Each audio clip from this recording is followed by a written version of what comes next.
خدا نے 18,000 سے زیادہ مخلوق پیدا کی ہے اور اس میں سے صرف انسان اکیلا ہی پیسے کماتا ہے، اور کوئی بھی مخلوق بھوکی نہیں سوتی، اور انسان کا کبھی پیٹ نہیں بھرتا۔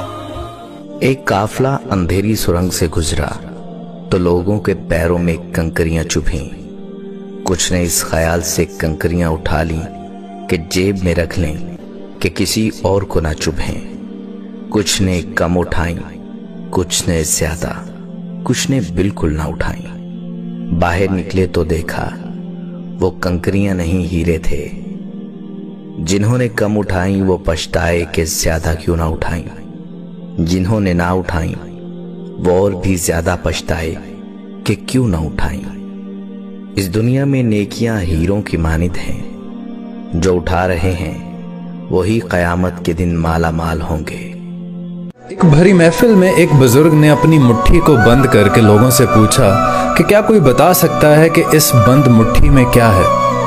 تو لوگوں نے کہا کہ اس میں ہیرے جواہرات ہوں گے۔ کچھ نے کہا کہ اس میں لازماً اشرفیاں ہوں گی، اور کچھ نے کہا کہ اس میں سونے چاندی کے زیورات بھی ہو سکتے ہیں۔ اور جب اس بزرگ نے اپنی مٹھی کھولی تو اس میں کنکریاں تھیں، اور اس بزرگ نے جواب دیا کہ عورت کی مثال اس بند مٹھی کی مانند ہے۔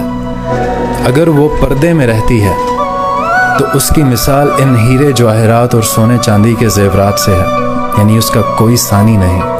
اور اگر عورت بے پردہ ہو جاتی ہے، حیا کا دامن کھو دیتی ہے، تو اس کی مثال ان کنکریوں کی مانند ہے جن کی کوئی قیمت نہیں، کوئی عزت نہیں۔ اس واقعے میں ایک بہت بڑا سبق ہے۔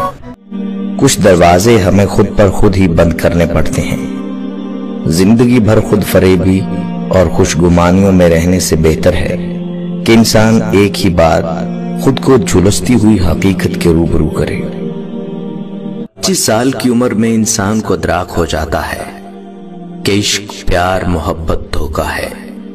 35 سال کی عمر میں پتہ چلتا ہے کہ دوست، رشتہ دار، یہ بھی سب دھوکا ہے۔